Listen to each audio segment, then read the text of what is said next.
When I was in 6th grade, my 6th grade science teacher told us that one day we would go on vacation to the moon or at least to outer space. And my classmates and I were kind of taking a guess at when that would happen.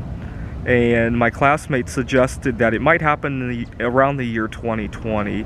I think we just thought the year 2020 sounded so futuristic, right?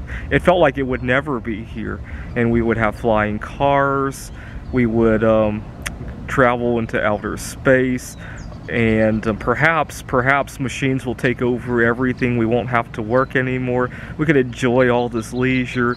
It sounded like the future, right? So my friend suggested 2020, and I calculated how old I would be in 2020. And then I thought about my parents at the age that I would be in 2020, and I thought, well, that's kind of sad because I'll be married, and so much for having the freedom to go on vacation where I wanted. Even at the age of, I was 11 years old at the time, even at that age, I had a hard time envisioning one day being married. At the time, I just felt it was kind of off, especially to have children. If I did what my parents did, by 2020 I would have children, right? I remember just thinking about that, and so it just didn't flow right to me.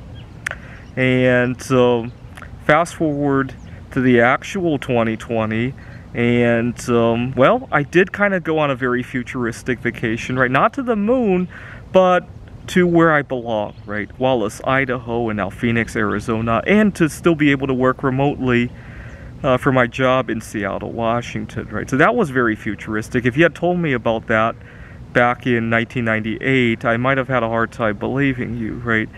Now, what else happened in 2020? Instead of being married like my parents, I was very happily single, right? Solo-sexual, as I like to call it. The other major difference is that back when I was in 5th grade, or 6th grade, I used to have a very hard time imagining myself marrying anybody other than your typical all-American girl, right? Like your typical Kelly Clarkson or Carrie Underwood. If you asked me to imagine my wife 20 years from now, that's probably who I would imagine back then, right?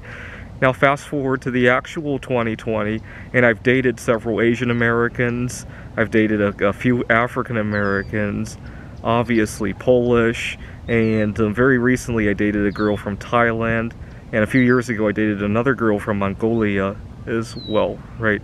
So just goes to show that life is always in motion, right?